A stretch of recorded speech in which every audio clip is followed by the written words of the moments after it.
지난 한 주간 잘 지내셨습니까? 네, 감사합니다. 저도 또 이렇게 잘 지내고 오늘 아주 건강한 몸과 마음으로 말씀을 전할 수 있게 돼서 감사하게 생각합니다. 오늘은 추석 연휴가 진행되고 있기 때문에 어떤 성도들이 교회 오실까라고 생각했는데 하나님께서 사랑하셔서 또 같이 예배드리고 예배가 우리 삶의 가장 근본이다 생각하는 성도들이 같이 예배를 드리겠다 생각했는데 일부 때부터 이렇게 많은 성도들이 같이 예배를 드리게 돼서 감사하게 생각을 합니다. 추석 절기 때는 이렇게 연휴가 지속되면 어떤 때는 교인들의 약 40%가 지난주보다 덜 나오는 적도 있습니다. 교회에 따라서 한 절반쯤 나오는 경우도 있다고 하고요. 그래요. 그런데 저희 교회는 그래도 성도들이 이렇게 또 많이들 나오셔서 같이 은혜를 나누게 돼서 감사하게 생각을 합니다. 자, 우리 옆에 사람하고 인사 한번 합시다. 우리는 갈 데가 없어요. 예, 그렇죠. 갈 데가 없는 사람들이 여기 온 거잖아요. 자, 인사합시다. 갈 데가 없어서 감사해요. 자, 다시 한번 주님 곁에밖에 없어요. 네, 감사합니다. 믿음은 주님 아니면 살 수 없는 사람들이 믿음을 가지는 겁니다. 주님 외에는 소망이 없고 주님만이 나의 기쁨이고 은혜고 소망이라고 생각하는 사람들이 주님 곁에 있는 것이죠. 잘난 사람, 갈 곳 많은 사람, 또 뿐만 아니라 일이 많은 사람은 주님 곁에 있을 수 없고 주님께서는 쟁기를 든 자는 뒤를 돌아보지 않는다고 했고 장사를 치러야 될 죽은 자들이 치르게 하라고 말씀을 하셨죠. 그래서 우리는 주님을 따르는 것입니다. 이제 말씀을 전하도록 하겠습니다. 우리는 눈에 보이는 현실과 그 현실을 능가하는 하나님의 은혜와 약속을 가운데 놓고 그 중에 무엇을 바라보아야 할까를 결정을 해야 합니다. 눈에 보이는 현실과 현실을 넘어선 하나님의 은혜와 약속을 선택하는 데 있어서 느끼는 갈등이라는 것이 곧 믿음의 출발입니다. 그 출발선 상에서 우리가 무엇을 선택하는가라는 것은 하나님이 우리에게 주신 은혜에 의해서 결정되고 그 뒤에는 그 은혜의 상태에 의해서 결정됩니다. 즉 예수 그리스도를 믿을 수 있도록 우리 마음에 은혜를 주셔서 주님의 은혜와 약속을 선택하게 하셨고 그 다음에는 예수를 믿는 사람들이 구원을 받고 있는 상태 속에서는 믿음의 성화, 성숙의 과정을 거쳐나가는 데 있어서 그 상태가 지금 어떠하느냐에 따라서 때로는 믿음의 은혜와 약속을 바라보기도 하고 때로는 현실 속에서 예수를 믿음에도 불구하고 좌왕우왕하는 경우도 있기 때문입니다. 우리의 연수가 짧거나 우리의 신앙의 연수가 긴가에 상관없이 믿음의 상태가 저조할 때 우리는 세상과 현실이 자꾸 확대되어져 보입니다. 그런데 우리의 믿음의 상태가 충만하거나 반복되는 하나님의 은혜의 체험이 있을 때는 상황을 능가하는 하나님께 대한 기대와 소망과 약속과 은혜에 대한 쪽으로 우리의 마음과 눈길이 가게 되는 것입니다. 오늘 성경에 나오는 아브라함과 사라 마찬가지입니다. 현실적으로 그들은 우리가 잘 아는 것처럼 이때 하나님을 만나게 된 때는 이미 아브라함과 사라가 나이가 늙었습니다. 내년에 아들을 얻으리라 라고 말씀하셨으면 아브라함의 나이가 몇 세라는 건 알겠죠? 100세에 얻었으니까 99세 때의 얘기입니다. 그러니까 아브라함도 나이가 들었고 오늘 성경에 나오는 대로 아내 사라는 경수가 끊겨서 이미 과학적으로 자연적으로는 자녀를 얻을 수 없는 이와 같은 상태입니다. 굉장히 중요합니다. 집중하셔야 됩니다. 이것이 바로 믿음의 논리를 선택할 것인가, 즉 하나님의 논리를 선택할 것인가, 아니면 내 인간의 논리를 선택할 건가에 굉장히 중요한 기로에 있습니다. 제가 자주 들어드리는 예잖아요. 회당장 야이로의 딸을 살리러 갑니다. 집에 도착하니까 이미 야이로의 딸이 죽었어요. 그러니까 사람들이 뭐라고 하죠? 선생님 더 어렵게 하지 마세요. 이미 죽었습니다. 끝났습니다. 예수님이 뭐라 그러죠? 아니다, 잔다 라고 얘기했어요. 똑같은 상황에 대한 인식이 다른 겁니다. 사람들은 죽었으니까 종치고 막 내리고 불 꺼지고 끝났다라고 얘기한 겁니다. 근데 예수님은 아니야 라고 말씀하셨습니다. 결과는 어떻게 하죠? 그렇게 말씀하신 예수님에 대해 사람들은 뭐죠? 비웃더라. 그런데 예수님이 그 소녀에게 일어나라 해서 일어나서 살았어요. 그랬더니 그 비웃더라라는 말이 어떻게 바뀌죠? 크게 놀라더라 라고 바뀌게 됩니다. 비웃더라, 놀라더라. 상황인식이 달랐어요. 예수님은 잔다, 일어날 것이다. 사람들은 죽었으니까 끝났다. 그러니까 일어난다는 예수님에 대해서 조소했어요. 근데 예수님께서 이렇게 세우니까 비웃더라, 놀라더라 이렇게 바뀐 겁니다. 그럼 이 상황 인식 가운데는 어떤 차이가 있을까요? 능력의 차이가 있는 겁니다. 사람은 죽으면 끝입니다. 그런데 예수님은 죽어도 상관없어요. 생명의 근원이기 때문에 다시 살리실 수 있는 겁니다. 능력에 따라 상황 인식이 다르단 말이에요. 능력에 따라 상황 인식이 다릅니다. 즉 어떤 일에 보여서 대단히 어렵다고 생각하는데 별거 아니라고 생각해요. 이 상황 인식이 전혀 다른 겁니다. 뭐죠? 능력에 따라. 어떤 능력이요? 창조주의 능력, 그리고 피조물의 능력. 즉 사람이 죽었습니다, 끝이라고 말한 것은 인간 세계의 논리로는 맞고 합당해요. 근데 하늘의 논리로는 그게 전부가 아니란 말이에요. 우리가 믿음을 가졌다라는 것은 뭘 의미하고 있는 것이죠? 이제 인간 세계의 논리에서 하나님의 논리로 바뀌어가는 거예요. 그러니까 예수님이 나를 따르라고 했을 때 나는 장가 가야 됩니다, 나는 장례를 치러야 합니다 하니까 죽은 자 일은 죽은 자일에게 맡기고 나를 따르라, 자기를 부인하고 나를 따르라고 말씀하신 거잖아요. 즉 세상의 논리를 버리고 하늘의 논리로 가야 된다는 거예요. 근데 우리가 믿음 생활을 하는데도 불구하고 여전히 믿음 생활이 불편하고 어렵고 힘들고 고통스러운 게 뭘까요? 아직까지 하나님의 은혜로 구원받아 하나님의 논리 속에 살아야 될 사람들이 아직까지도 세상의 논리를 가지고 있으니까 믿음이 힘이 아니라 짐이 되고 있는 겁니다. 그러니까 우리가 예수를 믿음에도 불구하고 우리는 아직까지도 세상의 논리를 놓지 못하고 있는 거예요. 그러니까 내 믿음의 상태에 따라서 하나님의 논리를 내게 적용할지 아니면 세상의 논리를 적용할지가 결정되는 겁니다. 처음에 말씀드렸죠? 처음에는 하나님께서 은혜 주심으로 우리들에게 있어요. 두 번째는 내 믿음의 상태에 따라서 결정이 되는 겁니다. 그래서 믿음의 상태가 저조할 때 하나님의 은혜를 입어야 되고 하나님을 만나야 되고 그와 같은 반복적인 구조와 구성 요소 속에서 우리 믿음이 다시 뜨거워져 하나님의 은혜를 사모하는 거예요. 이 아브라함이 끝까지 갈 수 있었던 이유는 하나님께서 수시로 아브라함이 바닥에 갈 때마다 만나주신 것이고 오늘도 바로 그와 같은 역사를 이루신 것입니다. 여러분, 왜 나는 믿음의 은혜가 나를 지배하지 못할까? 우리가 논리 선택에 있어서 분명하게 결정을 안 해서 그래요. 내가 믿음대로 살 것인가 아니면 세상의 논리대로 살 것인가 결정을 안 해서 그렇습니다. 그러다 보니까 내 상태가 나쁘면 세상 일이 확대되어 보여요. 근데 내 상태가 좋으면 어떻게 되죠? 하나님의 논리가 나한테 확대되어져 보이는 거예요. 그러니까 어떤 때는 믿습니다 마음이 뜨겁기도 하다. 어떤 때는 축 처져서 이제는 자꾸 모든 게 세상의 논리로 모든 것을 파악하게 되는 것이죠. 오늘 그와 같은 내용이 정확히 기록이 되어져 있습니다. 그런데 거기다가 그런 인생을 보는 하나님의 시각이 그려져 있습니다. 내년에 아들을 얻으리라, 자식을 낳을 것이다 라고 말하신 겁니다, 결국. 근데 그것을 장막 뒤에서 사라가 들었단 말이에요. 그리고 그것을 웃어서 내가 생리가 끊긴 여자인데 무슨 자식을 낳을 수 있을까? 내게 무슨 좋은 일이 있을까?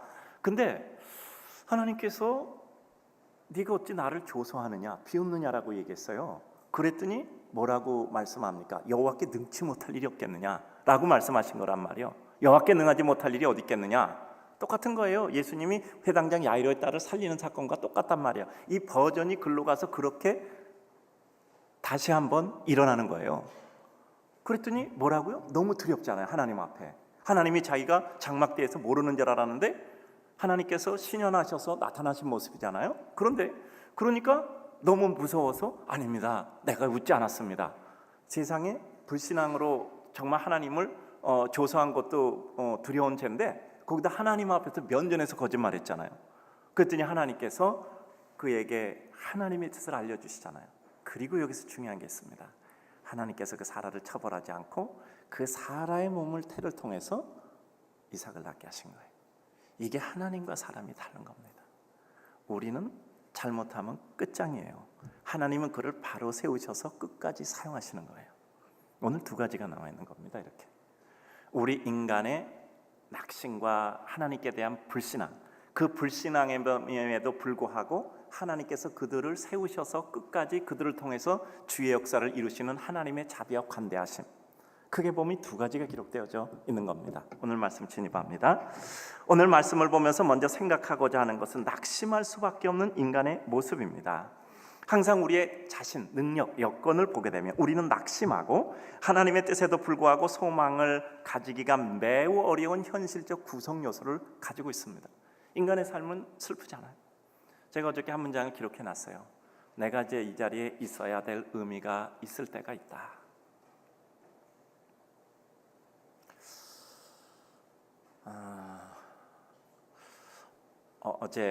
어제군요. 어제 그제는 이제 목사님들이 많이 찾아오시잖아요. 또 뭐 우리 제자 목사님들도 인사들 하러 오시고, 또 기수별로도 오시고, 또 개인적으로도 오시고, 전도사님들도 오시고, 뭐 이렇게 하루 종일 이렇게 오시잖아요.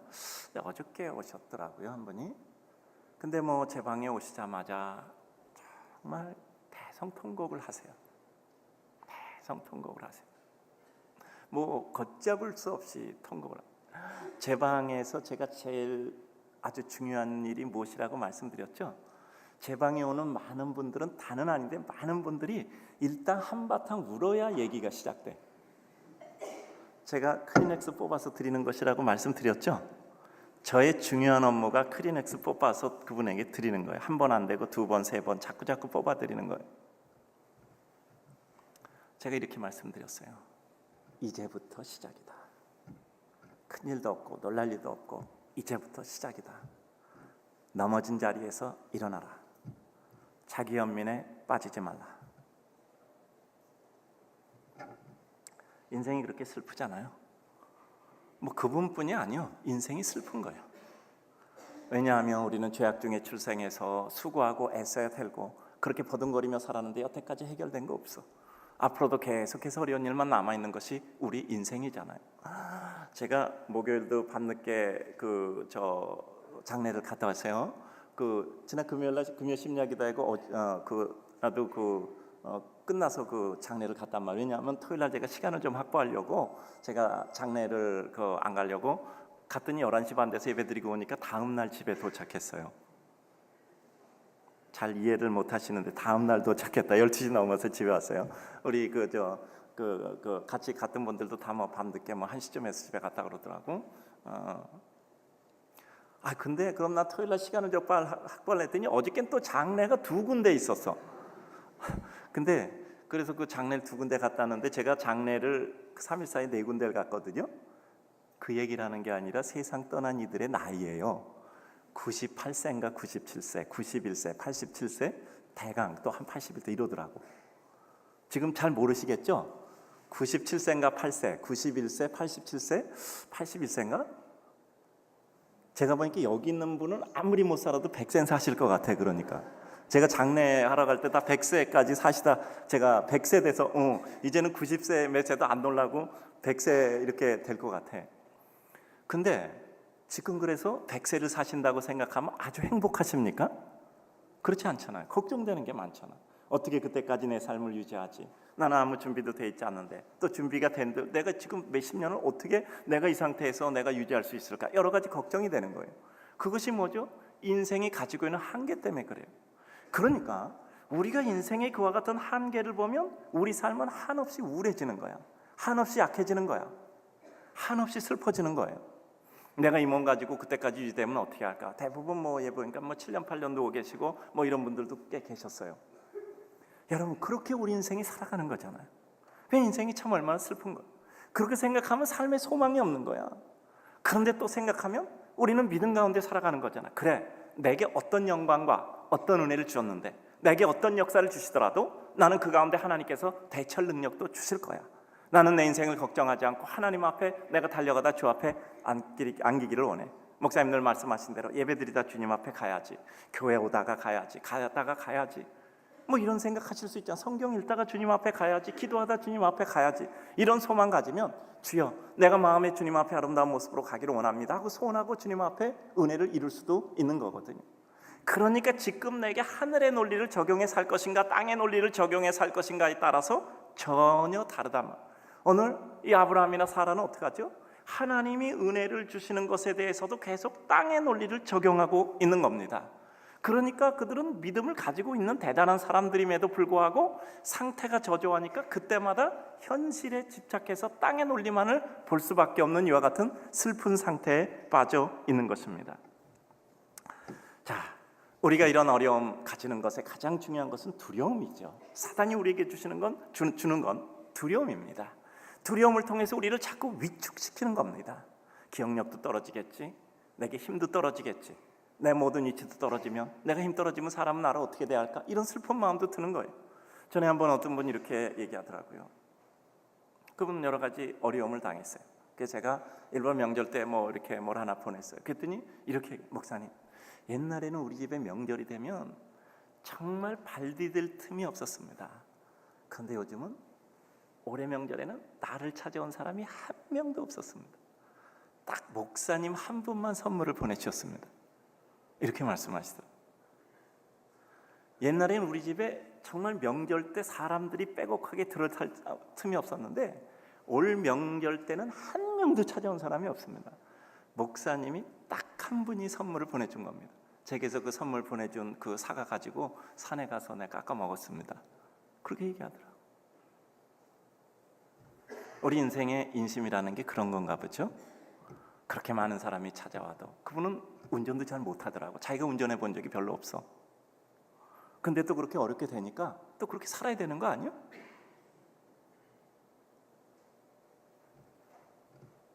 여러분, 그런 가운데서 우리가 무엇을 볼 것인가?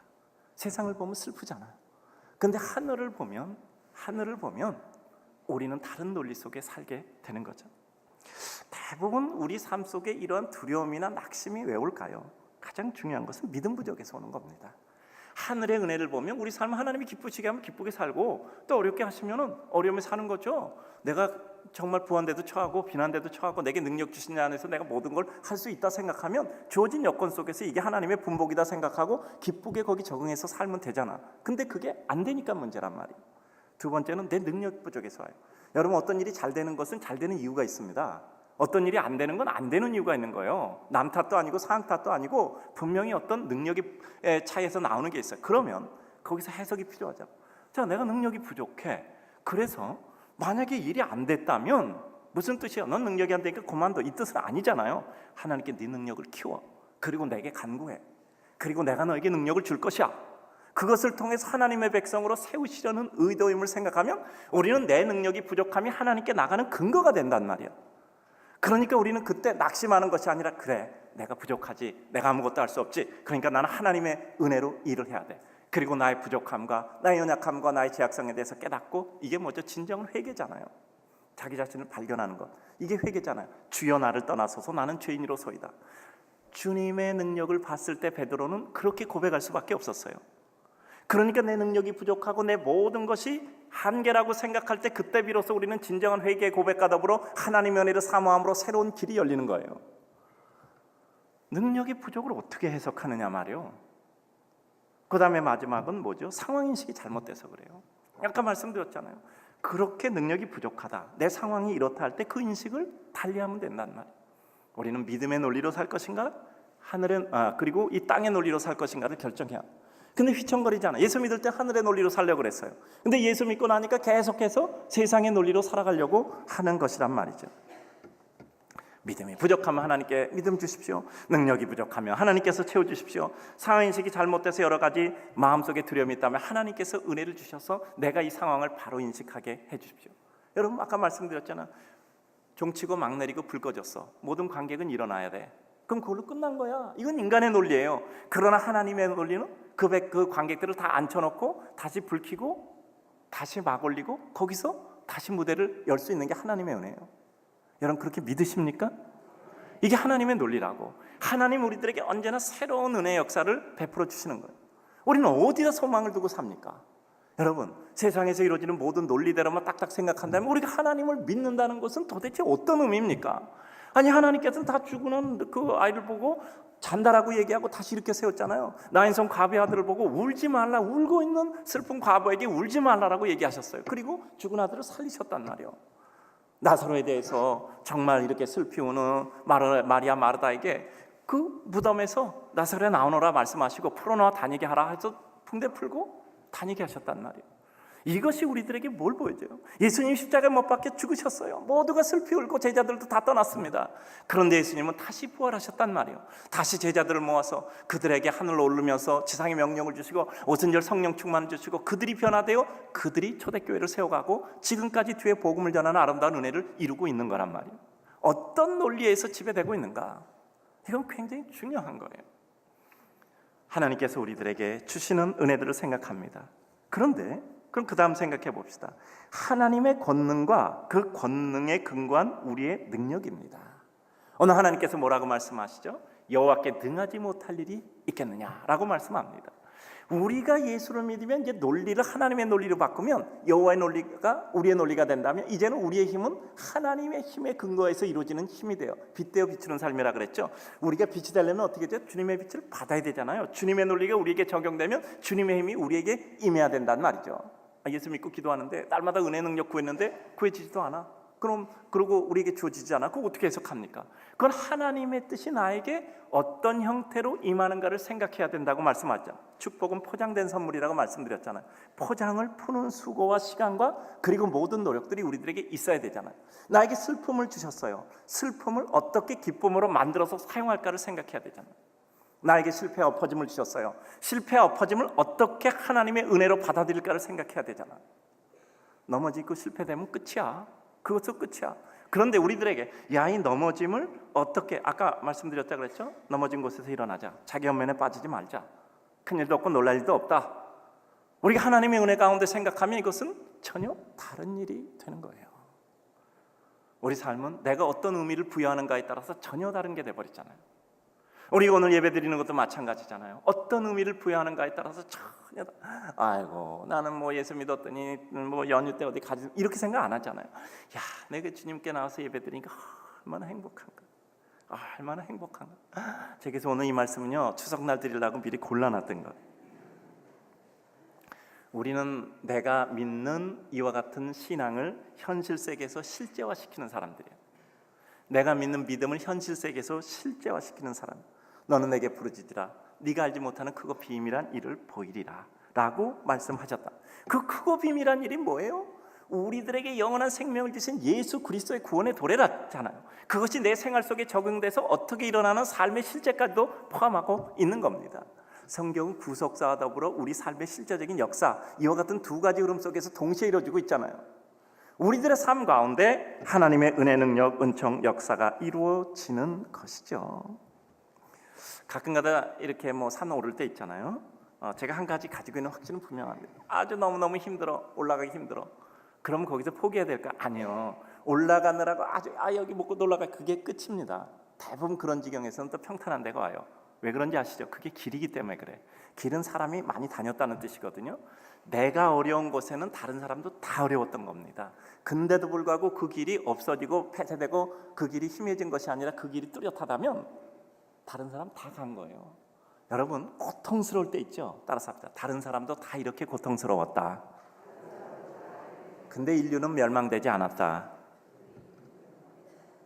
다른 사람 다 간 거예요. 나만 어려운 게 아니에요. 사람이 고통스러울 때 늘 드는 생각이 있어요. 나만 고통스러운 것 같아. 절대 안 그렇습니다. 나만 고통스러운 것 같은데 절대 그렇지 않습니다. 다른 사람도 다 고통스러워요. 그런데 그 고통스러운 것을 이겨냈던 겁니다. 그렇기 때문에 나도 이겨낼 수 있는 겁니다. 우리는 하나님이 함께 하셔서 그것을 이겨낼 수 있는 것이죠. 우리의 삶의 굴곡도 이런 것이죠. 숨몰아쉬는 어려운 순간이 있지만 정말 어려우면 이제 고통의 끝이 거의 다가왔다 생각하면 맞는 겁니다. 우리가 하나님의 은혜 가운데 하나님의 능력 가운데 주의 뜻을 이루는 것이죠. 그래서 늘 말씀합니다. 우리는 현실 때문에 꿈을 포기할 것인가? 아니면 꿈 때문에 현실을 포기할 것인가?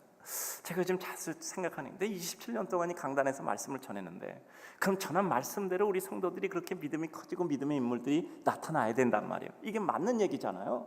27년 동안 말씀드렸으면 한 사람이 1000명을 돕게 하시고 일회를 실천하게 하시고 빵과 함께 복음을 전하게 하시고 늘 노래처럼 부르잖아요. 저는 10년 노래하면 그것은 문화가 돼요. 20년 노래하면 전설이 된다고 믿고 있는 사람입니다.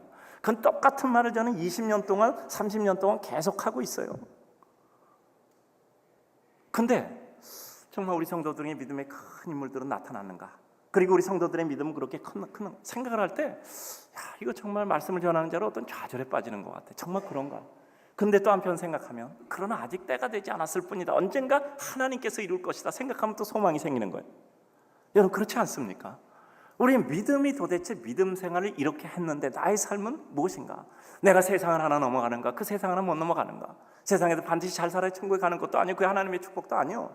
세상에 반드시 고난받아야 그것이 하나님의 고난받는 조인 것도 아니요. 하나님께서 고난받게 하실 때 고난받게 하시고 기쁠 때 기쁘게 하시고 늘 말씀드리잖아요. 좋을 때 마음껏 누리세요. 고통의 때는 또 확실하게 고통받으면 또 이 고통의 잔이 지나가리라. 늘 말씀드리잖아요. 총량의 법칙이라고 기쁨이 가득 차면 그 다음에 고난이 오는 겁니다. 고난이 가득 차면 그 잔이 지난 다음에 기쁨이 오는 거예요. 그런 생각하면 왜죠? 이 모든 것을 주관하는 것은 하나님이시니까 우리의 모든 분량을 하나님이 정확히 하시는 겁니다. 나를 내가 결정하는 게 아니라 하나님이 결정해요. 하나님께 맡기면 내 삶은 또 다른 관점에서 볼 수 있는 것이죠. 민수기 21장 23절을 보면 다베라 지역에서 모세가 하나님 앞에 하나님 정말 저들이 생떼를 씁니다. 도저히 이건 아닌 겁니다.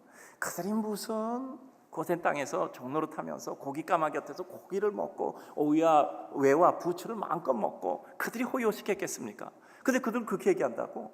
우리가 거기 있을 때는 고기 까마귀 곁에서 살았고 무슨 외 오이 부추를 마음껏 먹었다 이런 그랬을까요? 아니잖아. 생떼를 쓰고 있는 거예요. 그러니까 모세로서 할 말이 없는 거야. 그들의 문제를 해결해 줄 수 없어. 하나님 차라리 나를 이제 그만하도록 걷어가 주십시오. 그때 하나님께 뭐라고 합니까? 여호와의 손이 내게 짧아졌느냐? 지금 내 손이 내게 미치지 못하고 있느냐? 라고 하나님께서 말씀하시는 거예요. 여러분 우리가 고통스러워 주님 앞에 부를 때 주님이 뭐라고? 여호와의 손이 내게 짧아졌느냐? 여호와의 손이 지금도 내게 있다라고 말씀하시는 거죠. 그리고 하나님께서 메추라기를 불어서 그들을 먹이시는 거죠. 순간마다 하나님의 역사심이 우리에게 있는 겁니다. 우리가 고통당할 때 아직까지도 내 고통의 때가 너무 깊고 지루해서 견딜 수 없다. 사람은요 어려움은 찾는데 그 어려움이 지루하게 오래 갈 때 못 찾는 겁니다. 이렇게 생각하시면 돼요. 첫째, 내가 정말 못 참겠다 하면 그 어려움은 끝난 겁니다. 이제 하나님께 좋은 때 주시는 거예요. 근데도 어려움이 안 끝나고 계속돼. 그 말은 뭐죠? 내게 아직 더 남은 힘이 있다는 뜻이에요. 하나님께서 내게 더 힘을 쓰라는 그런 그 힘을 알고 우리는 하나님 앞에 더 힘을 쓰면 되는 겁니다. 하나님 우리보다 우리를 정확히 더 아세요. 믿음의 부족이라는 것은 결국 뭐죠? 하나님에 대한 인식의 결여예요. 하나님이 어떤 분인가에 대한 인식의 결여잖아. 오늘 아브라함도 사라도 마찬가지. 하나님이 어떤 분인가를 몰랐던 거야. 경수가 끊기면 세상 끝이라고 생각합니다. 여러분 간단히 생각하니 이걸 보고 뭘 느낍니까? 말의 동정녀 탄생 보시잖아요. 경수가 끊긴 여인이 자식을 낳는 거나 남자와 관계를 가지 않는 여자가 성령으로 동정녀 탄생하는 거나 똑같은 논리잖아요. 똑같은 논리 아닙니까? 세상에서 불가능한 일이 하나님의 은혜로 이루어지는 거란 말이요. 여러분 예수님의 동정녀 탄생에 대해서 부인한다면 아브라함의 사라의 생리가 끊긴 상태에서 이삭을 낳는 것도 똑같이 부인될 수밖에 없는 거예요. 구약에서의 일이 신약에서 이렇게 일어나는 겁니다. 그러니까 우리는 하나님의 은혜 가운데서 정말 무엇을 바라보고 어떻게 하나님을 인식해야 될 것인가가 굉장히 중요하죠. 성경의 모든 인물 요셉, 다니엘, 모세, 다윗, 바울, 베드로, 기도원, 히스기야, 엘리야 많은 사람들 있잖아요. 그들은 평탄했던 삶이 아니잖아요. 모두가 굴곡이 있었고 그 굴곡 속에 하나님의 은혜가 이루어지잖아요. 그래서 우리는 긴 역사의 한 점에 불과한 우리 삶 속에서 역사의 강은 흘러가고 그 가운데 우리는 강물에 실려가지만 그 가운데 이 순간도 하나님의 뜻을 이루고 있다라는 생각을 하게 되는 것이죠. 여러분 우리 인생에 있어 참 칭찬이 그래요. 아유 참 변함없으시네요. 근데 또 때로는 그게 큰 욕이잖아요. 믿음이 진보를 안 했다는 뜻이잖아. 그러니까 남보고 변함없으시네요 함부로 얘기하지 마세요. 예? 그러니까 우리는 날마다 작년이 부끄러워야 돼. 내년에는 올해가 부끄러워야 돼. 내가 그 정도 수준밖에 안 됐구나. 정말 부끄러워야 돼. 내가 그 정도 수준밖에 없구나. 부끄러워야 돼요. 그래서 우리 믿음이 날마다 하나님의 은혜 가운데 하나님의 논리가 우리의 삶 속에 적용되는 하나님의 은혜가 우리들에게 이루어져야 합니다. 저는 오늘 본문을 볼 때마다 이런 생각이 자꾸 들어요. 하나님께서 하늘에서 자녀를 뚝 떨어뜨릴 수도 있죠. 그런데 왜 이렇게 설득하고 의심받고 조소를 받으면서도 하나님의 일을 끝까지 이루어 갈까를 생각합니다. 25년이라는 세월은 아브라함이 100세가 돼서 딱 거기 주술적인 의미가 있는 것은 아닙니다. 하나님께서 아브라함을 믿음의 조상으로 만들기까지 긴 기간 동안 그를 숙성시켜가는 겁니다. 저는 이 숙성의 시간, 이 숙성이라는 거 있잖아요. 저는 이 말을 굉장히 좋아하거든요. 하나님께서 우리를 숙성시키는 거예요. 가장 좋은 하나님의 작품으로 만들기 위해서 우리를 숙성시켜가는 것입니다. 그리고 때가 될 때 하나님께서 우리들에게 주신 하나님의 은혜를 우리로 하여금 꽃피워가게 하는 겁니다. 제가 늘 말씀드리잖아요. 목련이 저기 있는데 꽃피는 시간은 열흘밖에 안 돼. 정말 화무시비롱이에요. 열흘 정도 지나면 다 시꺼멓게 해서 꽃이 다 떨어져요. 바닥에 시꺼멓게 돼서 떨어지잖아. 근데 우리는 뭐라고요? 그 목련을 볼 때마다 뭐라고요? 시퍼런 잎. 지금 보세요. 나무 전체를 덮고는 시퍼런 잎을 기억하지 않아요. 목련하면 열을 피는 꽃을 기억해요. 이게 뭐죠? 임프레션, 인상이에요. 사람은 인상으로 기억하는 겁니다. 강력한 인상으로 기억. 목련하면 누가 나뭇잎을 생각하겠어요? 꽃을 생각하지. 365일 중에서 355일은 꽃이 없어. 꽃이 있는 것은 열흘 정도예요. 그런데 그 열흘 정도의 꽃을 보고 목련하면 꽃을 기억하는 거예요. 우리 인생에도 대부분 어려웠는데 어느 날 꽃 피우는 한 시점이 있어요. 역사라는 것은 그 정점을 이어가는 게 역사입니다. 내 인생에서 바닥도 있고 내 인생에서 최고의 고봉도 있겠죠. 높은 봉우리도 있겠죠. 그런데 우리 인생 그걸 보고 아름답게 역사를 이루는 거예요. 여러분, 엘리야가 뭐 그렇게 한 일이 많습니까? 거의 엘리야는 별로 일이 별로 없어요. 근데 우리는 갈멜산의 엘리야의 대역사를 보고 그것을 역사의 한 정점으로 여기잖아요. 우리 인생도 그래요. 늘 말씀드리잖아요. 우리 인생 하나님께 한 번 쓰임 받으면 돼요. 오래 쓰임 받지 않아도 돼. 한 번 쓰임 받으면 그것을 역사에 기여공헌하고 우리는 필부가 되어 또 살아가고 그 역사의 고점을 이어가서 역사는 발전의 과정을 겪고 가는 것이잖아요. 아브라함 특별한 것이 없는 사람인데 그를 세워서 하나님의 백성으로 세워질 수 있는 것은 우리 인생 모두에게 은혜를 주시죠. 아브라함이 믿음의 조상인 것은 결국은 아브라함 스스로의 작품이 아니라 하나님이 아브라함을 작품으로 만드신 거잖아요. 우리 모두도 그와 같이 되는 것이고요. 마지막입니다. 인간의 거짓과 우리의 모든 것을 알고 용서하시는 하나님의 모습입니다. 인간 거짓말할 때 있죠. 그런데 무엇인가 이익을 얻고자 또 간교한 마음에서 거짓말할 때도 있고 두려움에 밀려서 마지 못해서 거짓말하는 때가 있습니다. 제가 말씀드렸죠. 제 방에 보면 항상 제가 27년 동안 그 의자에 앉아 있었잖아요. 개척교회 저기 상가 때부터 지금까지 그 의자에 앉아 있습니다.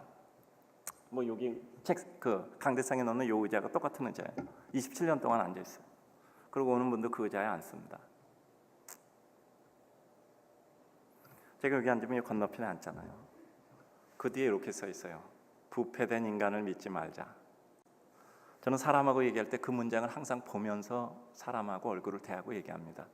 제 앞에 있는 사람의 얼굴을 볼 때 동시에 그 뒤에 그 문구도 보여요. 부패된 인생을 믿지 말자. 제 앞에서 얘기하고 그 약속 지킨 사람 얼마나 많겠습니까? 아주 드물어요. 대부분 목사님 제가 힘이 되드리겠습니다. 목사님 제가 잘 돕겠습니다. 충성하겠습니다. 제가 믿음대로 살겠습니다. 이 약속 지킨 사람 거의 많지 않습니다. 왜 그러죠? 부패된 인생이니까. 그 사람이 거짓말했을까요? 그 밑에 이렇게 써놨어요. 다만 순간의 진실을 소중히 여기라. 저는 그때 그 사람이 거짓말했다고 생각하지 않아요. 그 순간에는 진실이었다고 생각합니다. 근데 왜 그랬을까요? 진실을 지킬 능력이 없는 거야. 내가 목사님한테 이렇게 목사님 제가 충성하겠습니다. 정말 목사님께 힘이 되겠습니다.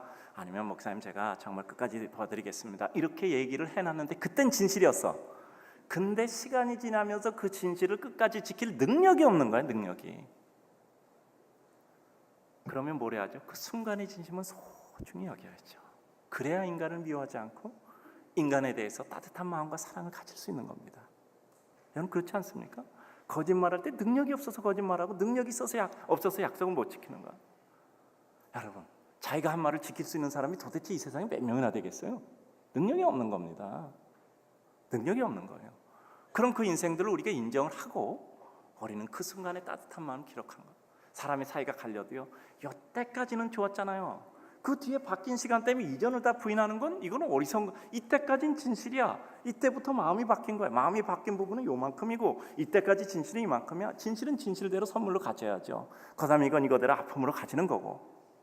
그래야 우리 인간을 이해하고 사랑할 수 있지 않을까요? 어떤 사람도 그가 진실했던 적은 있습니다. 어떤 사람도 그가 따뜻했던 적은 있고요. 그런데 우리는 지금 현재를 보고 과거를 다 부인하면 우리는 너무나 인생이 척박해지는 거예요. 그래서 늘 그런 생각해요. 정말 그 순간의 진심을 소중히 여기다 참 고맙다, 감사하다, 기쁘다. 그게 우리 인간이죠. 하나님은 아브라함을 보실 때 또 사라를 볼 때 정말 하나님을 비웃잖아. 감히 하나님을 비웃어. 그리고 하나님께 거짓말까지 해. 나는 그런 적이 없습니다. 하나님께 거짓말을 해. 그런데도 불구하고 하나님은 어떻게 하셨죠? 그 아브라함을 그 조서에다 거짓말까지 한 사라를 통해서 하나님의 믿음의 후손을 이 땅에 펼치신 겁니다. 이 말은 하나님께서 우리를 결국 고치셔라도 주의 일을 이루시는 것. 제가 이런 얘기 자주 드리잖아. 아이가 와서 책값이 2만 원인데 엄마 책 사야 되는데 4만 원이야. 4만 원만 주세요. 그러면 돈을 줘야 됩니까? 안 줘야 됩니까?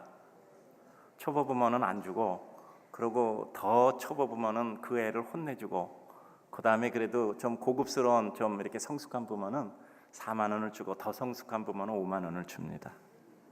왜죠? 그 아이는 돈이 필요한 거야. 그 아이는 돈이 필요한 거야. 돈이 필요한 거야. 이 아이가 돈이 필요하구나. 근데 그 돈이 필요한 상황을 나에게 설명 못 하는구나. 그리고 그 아이에게 주는 거예요. 알고 속는 겁니까? 모르고 속는 겁니까? 끝까지 얘기를 안 하고 싶죠. 다 아는 거예요. 여러분 한번 이런 얘기를 가상을 해봅시다. 아이가 아빠 주머니에서 몰래 돈을 꺼냈어. 다 안 끝내잖아. 표시 안 나게. 아이는 모를 줄 알고 조금 꺼내잖아. 근데 계속 조금씩 꺼내. 그럼 여러분 아이를 혼내주겠습니까? 아니면 어떻게 하죠? 우리 성숙된 성도들은 어떻게 그러죠? 거기다 이렇게 써놓을 거잖아요. 필요한 만큼 가져가라 하고 쪽지를 넣어놓을 거 아니야. 그럼 아이가 돈 꺼내다가 그 쪽지도 볼 거 아니야. 갑자기 숙연해지네. 응? 모르는 거 아니잖아요. 모르는 거 아니잖아요. 뭐 그 정도의 여유는 있어야 되지 않겠어요? 그 정도 여유는 있어야 되지 않겠느냐고. 우리 인간 뭐 그렇게 빡빡하게 살 필요는 없잖아. 아이가 돈이 필요하구나. 끝까지 기다려주자. 언제까지 그럴까? 아빠한테 얘기하면 아빠가 더 많이 줄게 하고 쪽지 써놓을 수도 있잖아. 뭐 다 그렇게 잘하는 거 아닙니까? 생각하기 나름이죠. 하나님은 우리가 잘못했다고 그 자리에서 우리를 처벌하지 않아요. 여러분 다른 사람, 여러분에게 악을 행하는 사람 하나님께 기도해 보세요. 하나님 저 사람 당장 없애주든가요? 그 기도하다 여러분이 말라 죽잖아. 그러니까 내가 말라 죽느니 그런 기도 하지 말고 오히려 사랑하자, 이렇게 생각할 수도 있잖아요. 하나님은 우리보다 왜 그런지 아세요? 호흡이 길어요. 호흡이 긴 거야. 다 알고 있어. 다 알고 있어. 호흡이 기신 거예요. 기다려주는 거예요. 그의 사람으로 만드시는 겁니다. 그러니까 아브라함이 하나님께서 이삭을 모리아산에 제물로 바쳐라 할 때 두 말 없이 가잖아요. 두 말 없이 가잖아. 두 말 없이 가잖아. 하나님이 만드신 작품이니까. 우리의 삶도 마찬가지잖아요. 호흡을 조금 길게 가지면 달라질 수 있습니다. 사람의 그 순간의 진실을 소중히 여기면 인생을 사랑할 수 있게 되는 거예요. 오늘 주님을 사랑하는 성도님들, 우리 하나님은 바로 그런 하나님이시잖아요. 이제 오늘 말씀을 맺겠습니다. 여호와께 능치 못할 일이 있겠느냐. 이게 신약의 버전으로 오면 빌립보 4장 13절이에요. 내게 능력 주시는 자 안에서 내가 모든 것을 할 수 있느니라. 여호와의 인칭에서 말씀한 거고요, 사람의 인칭에서 말한 거예요. 여호와께 능치 못할 일이 있겠느냐. 이 말이 우리 인간에서는 뭐죠? 그러니까 내게 능력 주시는 자 안에서 내가 모든 것을 할 수 있느니라. 구약이 신약이 이와 같이 버전업된 거예요. 우리가 하나님의 은혜 가운데 자신 있게 삽시다. 적어도 우리 예수 믿잖아요. 예수 믿잖아요. 예수님이 우리의 힘이잖아요. 예수님이 우리의 능력이잖아요. 다 망해도 예수님은 우리를 받아주시잖아요. 내가 가져도 예수님이 나를 받아주시고, 내가 못 가져도 예수님이 받아주시고, 내가 시험에 합격해도 받아주시고, 합격하지 못해도 받아주시고, 내가 흥해도 받아주시고, 다 망해도 받아주시고, 그 예수님은 우리를 받아주시잖아요. 그거 한 가지면 그래도 자신 있잖아요. 사랑하는 성도들에게 하나님의 은혜와 영광이 임하시기를 주의 이름으로 축복합니다.